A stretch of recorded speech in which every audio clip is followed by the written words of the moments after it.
Patrick Mahomes. He likes him.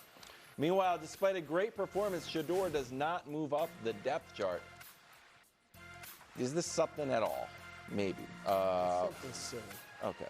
Well, I agree. Okay. Meanwhile, Emmitt Smith, who did miss games in a contract dispute with Jerry Jones years ago, decades ago, had this to say about Micah's contract situation at the premiere of the Cowboys Netflix documentary. Take a listen.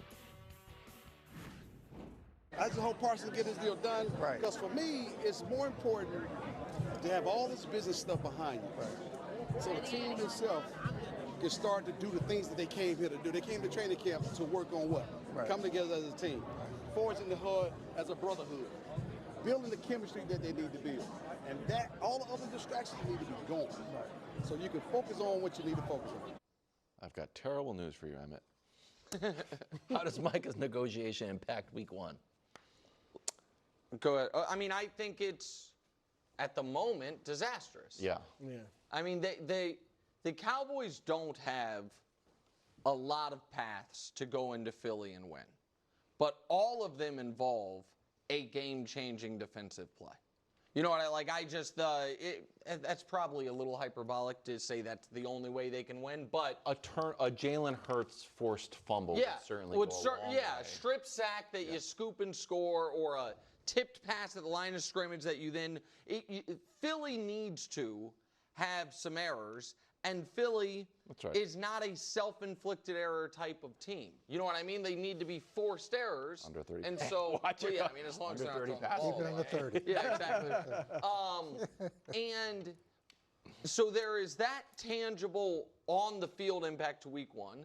There is also the tangible but not quite as definable of are the other players on defense, and for that matter on offense, getting the most out of training camp without having the best player on the team on the field for those practices to, you know what I mean, see how they play off him or how they react to him, you know, on the offensive side. And then there is the totally intangible, just emotional toll of how ready for the season or locked in for the season are the other key Dallas Cowboys when they have in the back of their mind our key guy may or may not be here. So, across the board, it hurts their chances. I mean, what would the point spread be different if Mike had signed a month ago? Probably not. But it would certainly feel like the Cowboys are much more of a live dog going into that game than they are right now. And you got a new head coach, a new defensive coordinator, offensive coordinator for that matter too. But like Micah, I get it. He's sitting in on the meetings and all that, and he's at practice, but he's not hitting. He's great enough where he can be effective coming right off the street, so to speak.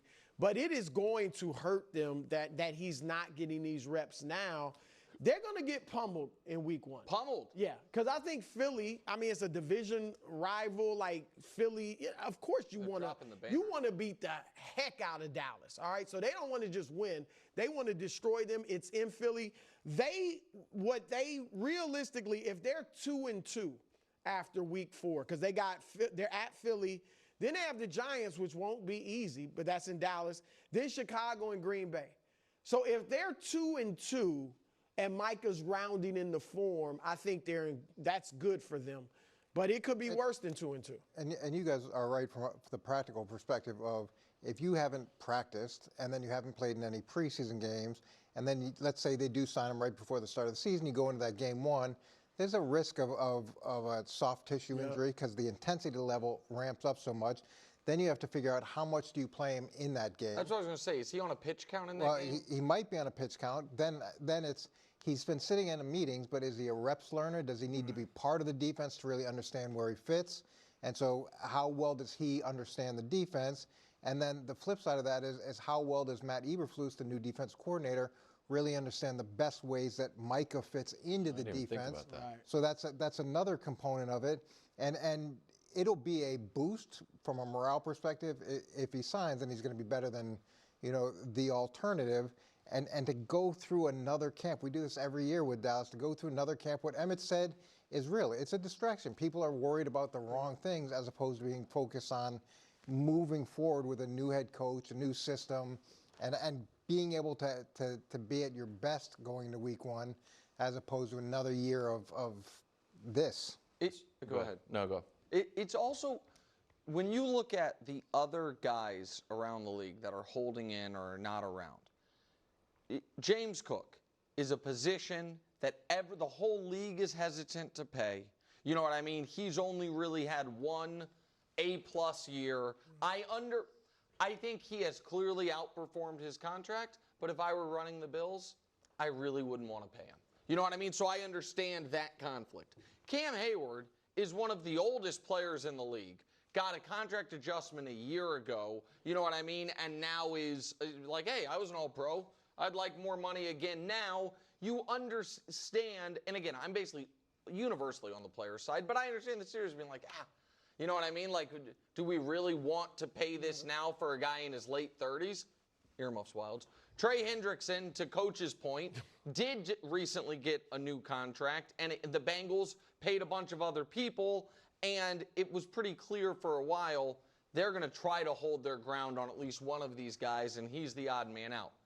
The Micah thing is so absurd and so unnecessary. There is not two sides to the coin. There is not a second side to, we won't call your agent and have a discussion. And so that's the part of it, if you're a Cowboys fan, that is so frustrating, is it is not the Zeke holdout from a few years ago. What the Cowboys did end up blinking on that. But the Cowboys had real reason to not want to pay a running back 3 years into his career. You know what I mean? It's like, no, like we're not paying that position early. They ended up paying the position early. I would say, just from the negotiation standpoint, if this is the way they do business in Dallas, then this is the way they do business in Dallas. If he's always done it this way, Micah shouldn't be surprised that it's being done this way. His agent shouldn't be surprised that it's being done this way. I don't think they've always done it where they won't speak to the agent. Well, I'm not sure exactly what the dynamic is. I talked to someone who was familiar with it and said it doesn't seem like there's a conflict between Jerry and the agent that's pre-existing. So maybe this is just the way that Jerry does business. It's ridiculous. So it's his right. He's the owner of the team, and we may not agree with it. But if you're the player and you want to get it done, there may have to be some give in that approach. Drew, do you think there's a part of this that Jerry is enjoying not paying Micah? Yes. Oh, yes. No question about it. I mean, he said as much. We talked about it in the first segment. Like, this is a soap opera. His words. If no attention is being paid to us, I will stir something up. That's what this. If Micah were signed, we would not be paying much attention to the Cowboys. I mean, if they're the Cowboys, we'll talk about them a little bit, but they would be behind Philadelphia, Washington. The Giants are looking pretty good. Like, we wouldn't really be talking about them, but now we are. So I think Jerry is enjoying this, which makes me think he's going to pay him, before the season starts. I just don't have the same conviction that Jerry's just sold on making him the highest paid non-quarterback in the league as everybody else does. I mean, look how much he paid Dak. Exactly. Way more than he has. Exactly. And I think there may be some sort of regret to that, and there may be some regret to what he did with Zeke.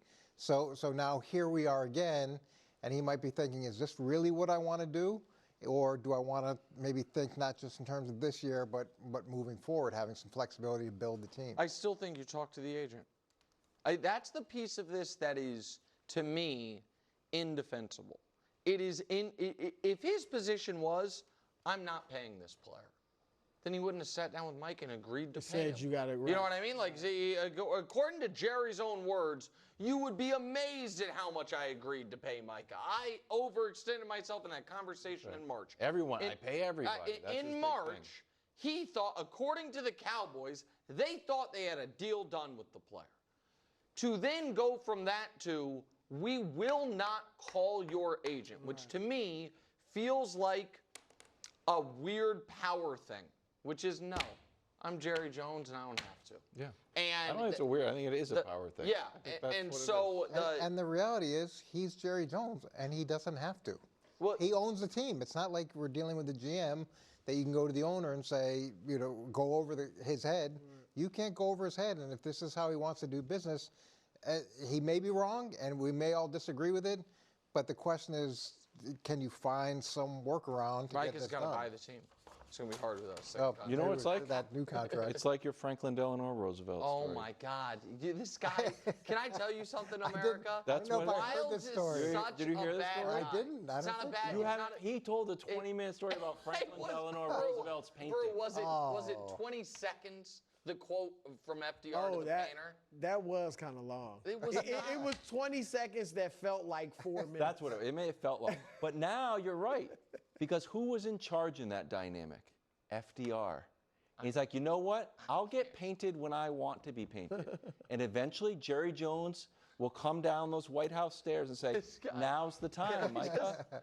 But it's important to him that's what you said. That's what you said about FDR. That's not It's what a I story said. with a It was lot actually a of branches story off about the the trees. painter, not about FDR. But it does make Being you do prepared, see it though, being right? ready. Why The don't you get FDR some thing? points? I don't know what no, this is. he's only doing it Why for don't you the get some points. points? Because He's this is only- really good. It's true. You FDR see, is like, you see now's what I the time. said is absolutely He's true. stat chasing. These dudes are gunning. They're Not just- me. They're Blue, just not trying, me. not even looking at the teammates. Not- just Not me. I putting like it this up. painting. Give me the rock.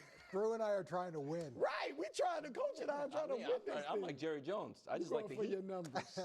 Shador looked good to start the Browns' first preseason game. Does that mean he moved up the depth chart? No. No, he did not. Brewer, you surprised. He's still QB4. Well- and a video that you need to see to believe. Before we get to Shador, in this situation, I did want to show this because it was controversy yesterday on Shador walking in with the boom box and the staff.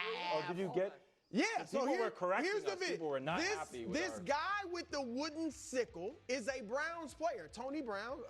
He's a cornerback.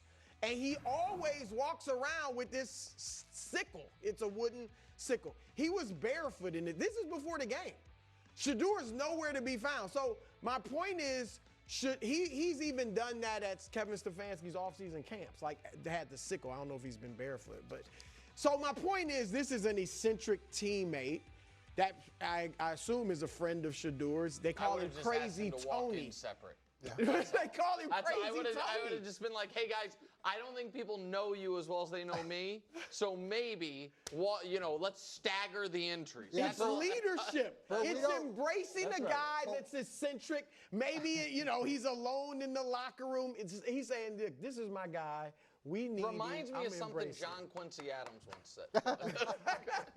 I was going to see if that side of the table wanted to apologize. No, apologize. Y'all ripped him to shreds yesterday, okay. especially Coach. We did- Coach was I- done with him. I did not know that the That's what I eccentric team, and I'm glad you brought that to my attention. To Nick's point, you don't mandate who you walk into the locker room. Maybe they're with. good friends. You choose who you walk. So Bro. maybe stagger. I didn't rip him to shreds, first of all. I simply said, I didn't like it. if you are, if But in now you addition get to it. That's trying to cool. move up the Browns depth chart, you are also kind of auditioning for 31 other teams. There is a chance that everyone didn't do the Tony Brown research you did, and instead they just saw him walking in alongside a guy carrying a Grim Reaper weapon and a boombox. A wooden sickle. Okay, I thought it was called a was that sight, his- but that's fine. that was his That's music his too? sick. He always, yeah. I guess it's his boombox. He always too, had yeah. a soundtrack Okay, and a all right, sickle. that's fine. All right, bro. All right, but anyway, Yeah. I mean, look, I do think that Shador should be third. I think Behind who? Like who should be fourth? Dylan should be fourth. Okay, Dylan got Gabriel it. should be. I mean, and I'm throwing Pickett in there, but so Flacco, Pickett, Got it. Shador, Dylan. I think, Coach, those